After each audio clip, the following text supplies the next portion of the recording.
They say the rope snapped on its own. No blade touched it. No storm moved the air. No man pulled too hard. In the summer of 1867, a former plantation yard in Lowndes County, Alabama, gathered to watch a woman die, and instead watch something else happen. Something that made grown men step backward. Something that made a preacher forget his prayer halfway through. Her name was Eliza Gray, though no ledger ever agreed on that spelling. Some wrote Eliza. Some crossed it out completely.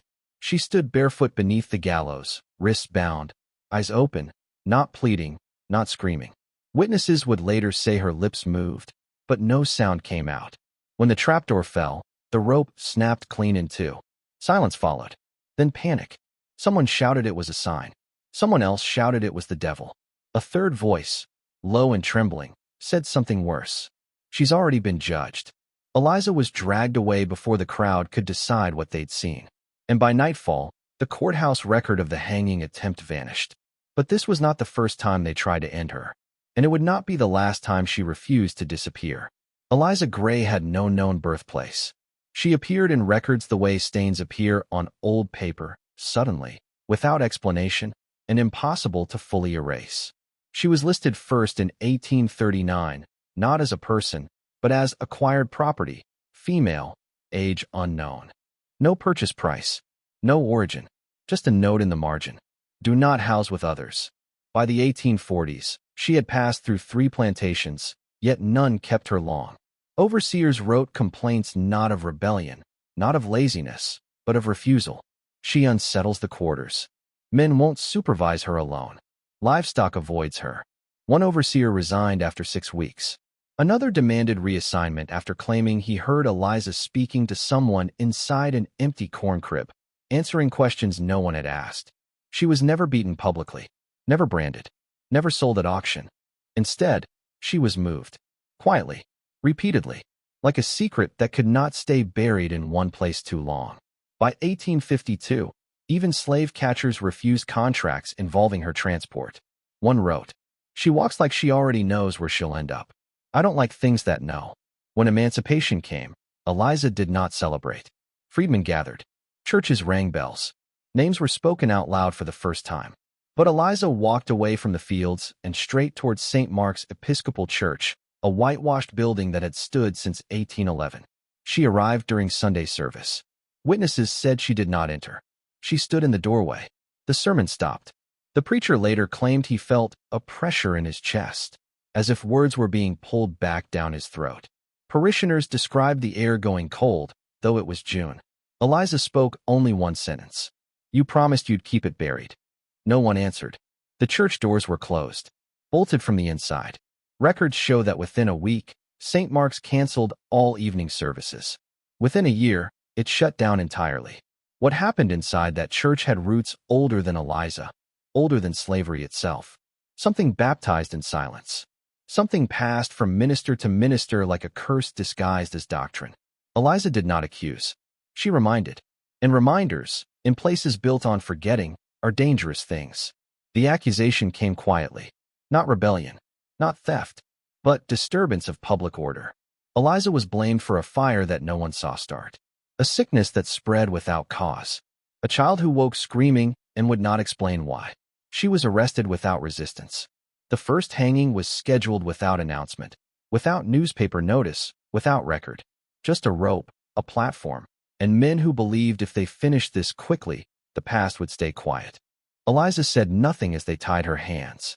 But one deputy later confessed that when the hood was lowered, he heard her whisper, "You already tried this once." The rope frayed the moment her weight fell. Not stretched, not slipped. Frayed, like something had chewed through it from the inside. The sheriff ordered another rope. No one volunteered to tie it. By sundown, Eliza was locked in a holding cell that had once been a slave pen. That night, the jailer swore he heard hymns being sung from below the floorboards. Not voices, breath, and beneath it all, a rhythm, like something waiting. 3 days after the failed hanging, a ledger surfaced. It was not found in the jail, not in the courthouse, but beneath the pulpit of the closed St. Mark's Church, wrapped in oilcloth, sealed with a rusted clasp, and labeled only with a faded symbol, a circle broken by a vertical line. The sheriff did not know what to make of it. Neither did the county clerk. The pages were brittle, the ink uneven, written by many hands across decades. It was not a list of sermons. It was a list of names. Children mostly, some marked with crosses, others with dates, and a few, very few, circled in red ink, accompanied by a single word written again and again in different scripts. Vessel. Eliza Gray's name appeared only once, not as a vessel, but as bearer. The ledger suggested something the town had long denied, that St. Mark's was not merely a church. It had functioned as a custodial institution, quietly housing unwanted children, orphans, mixed-race infants, the sick, the unbaptized. They were never adopted. They were never buried properly either. When the sheriff asked the former rector about the ledger, the man wept and refused to answer questions. 2 nights later, he died in his sleep, eyes open, mouth full of dirt. The ledger disappeared again by morning, but Eliza remained. The refusal was not superstition. It was instruction. Plantation correspondence uncovered years later revealed a pattern. Overseers were explicitly warned not to discipline Eliza directly. One letter, dated 1847, bore the seal of a regional ecclesiastical council. It read, "The woman known as Eliza Gray is not to be struck, branded, or corrected by hand. Proximity invites consequence. Observation only." This was not mercy. It was containment. Men reported sensations after standing near her too long. Dizziness, nausea, memories that did not belong to them. One claimed he dreamed of a cellar beneath the church, though he had never been inside. Another wrote, "She smells like old books and damp stone, like a place that remembers." Eliza was used as labor, but never punished. Never confined with others. Never left alone with children. Because Eliza did not harm. She reflected, and those who looked too closely saw things they had spent lifetimes burying. There was no record of an orphanage in Lowndes County, but the foundations of St. Mark's told another story. When the building was finally torn down in 1872, workers uncovered a subterranean annex, a narrow stone corridor leading to rooms without windows, lined with iron rings set into the walls at child height. No beds, no toys, only chalk markings, tallies. Some rooms contained shallow pits filled with lime. Others bore religious verses scratched directly into the stone, many misspelled, some written backward. And in the farthest chamber, beneath what had once been the altar, they found a circle carved into the floor. The same symbol from the ledger. Broken. Witnesses said the air there was thick, difficult to breathe. Several workers refused payment and left town that same day. Eliza, when shown the sight, knelt, not in prayer, but in exhaustion. She touched the floor and whispered. They stopped counting. The second hanging was public. The town demanded closure. Newspapers framed it as justice delayed. A new rope was ordered from Montgomery. Thicker, reinforced, blessed by a visiting minister who did not know Eliza's name. The gallows were rebuilt. Eliza was asked if she had final words. She looked at the crowd, not with anger, but with recognition. "You don't remember," she said, "but your walls do." The trapdoor fell. This time, the rope did not snap. It held for 3 seconds. Then the beam itself cracked, splintering upward, as if pressure were coming from below. The platform collapsed. The crowd scattered. Horses bolted. Eliza fell, not hanging, but standing, unbound. No one could explain how the knots had loosened. The minister fled town that night. By morning, Eliza Gray was gone. Her cell was empty, the lock intact, the floor warm, as if something had just passed through it. And beneath the jail, faintly, impossibly, someone found chalk marks. Counting. Eliza Gray did not leave footprints. Not in the mud outside the jail. Not in the dust of the road. Not in the ash near the gallows. Her absence spread faster than her presence ever had. Within a week, 3 families left Lowndes County without explanation. A schoolteacher resigned midterm. A midwife refused to enter homes with cellars. Dogs howled at night, not at the woods, but at the ground beneath porches. People began reporting dreams. Always the same layout. Narrow corridors, low ceilings, stone walls damp with age. Children sat in lines, counting softly. When the dreamer tried to speak, their mouth filled with chalk. Those who dreamed most often were those whose names appeared, faintly, incompletely, in the old church records. The past, it seemed, was rehearsing. Eliza was seen again. Or rather, something like her. A woman matching her description appeared on the outskirts of town at dusk, never close, never clear. She stood near abandoned buildings, near dry wells, near the ruins of St. Mark's. She did not approach. She waited. Those who saw her felt a pressure behind the eyes, followed by memories they did not recognize as memories until days later. The sound of iron rings clinking, a child coughing underground, a hymn sung too slowly. One man followed the figure to the old cemetery. When he reached the gate, she was gone, but the ground inside was disturbed, as if recently turned. Beneath one stone-marked infant, 1823, he found a fragment of slate. On it, a single word. Remember. Not everyone in Lowndes County was ignorant. Some families had inherited silence the way others inherited land. They kept journals written in codes.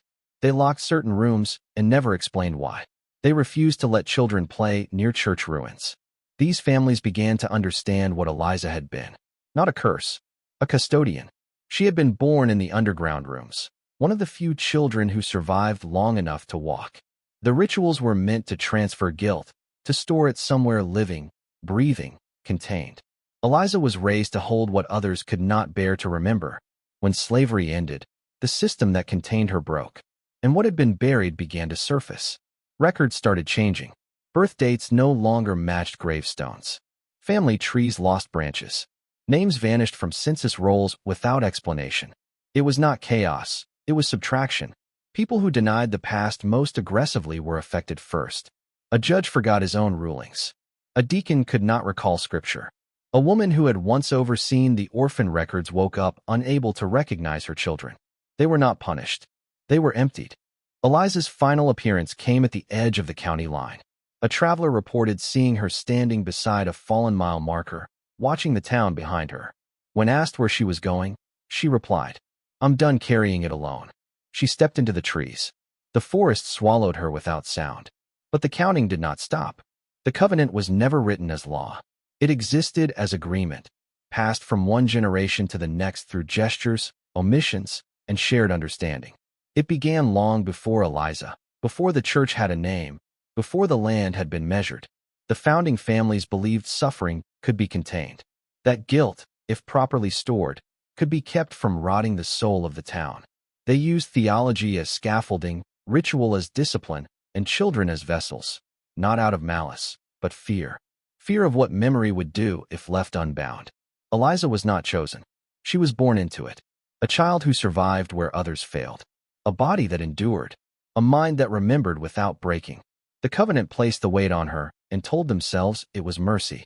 And when the world changed, when emancipation dissolved the structures that had hidden the practice, the covenant had nowhere left to go. So the town tried to kill the container. Eliza did not die, but she did release. After her disappearance, the effects spread outward like cracks in ice. Homes collapsed from unseen rot. Wells dried overnight. The soil refused crops in places where rituals had once been performed. But worse were the internal fractures. People began remembering things they had never been told. Grandparents speaking in whispers, cellar doors that were never to be opened, lullabies that were not meant for sleep. The guilt had been distributed, shared, no longer contained in one body. The town itself became the vessel. In 1891, a federal surveyor noted something strange about Lowndes County. Population numbers did not align with housing. Graves exceeded names. Entire blocks of land were abandoned without cause. The report concluded with a single sentence. The area exhibits signs of prolonged moral and structural decay. By then, no one remembered Eliza Gray by name. But children still counted in their sleep. Still dreamed of stone rooms. Still avoided certain places without knowing why. The past does not need to be remembered to function. It only needs to be unresolved. The last account of Eliza came from a freedwoman's diary, dated 1870. She wrote of meeting an older woman on the road. Calm, light, unburdened. The woman helped her lift a fallen cart, smiled, and walked on. She looked tired, the diary reads, but not heavy. Eliza Gray was no longer holding the weight. She had returned it. In 1924, a schoolteacher reported a strange phenomenon. Children who had never met began sharing the same drawings, stone corridors, broken circles, chalk marks along walls. When asked where the images came from, they gave identical answers. From before. The teacher dismissed it as imagination, until one child added, "She doesn't carry it anymore." So we do. The report was buried, but the dreams continued. Memory, once released, does not ask permission. There is no monument for Eliza Gray, no headstone, no church plaque, no official apology, because to name her would require naming what she held. And institutions built on silence do not survive confession. So the story was filed under accidents. Superstition, local folklore, the rope snapping, the beam breaking, the jail cell unlocking itself. All coincidences, all convenient. The most effective prisons are the ones no one remembers building. Somewhere in the southern forests, long after the town forgot its name, a woman walks unburdened. She does not haunt. She does not punish.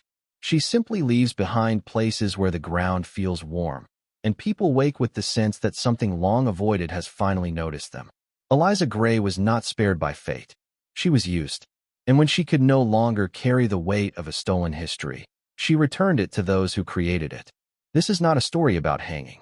It is a story about containment, about what happens when a society builds its future on buried children and expects one woman to hold the cost. Some ropes break, some beams crack, but memory always survives the drop.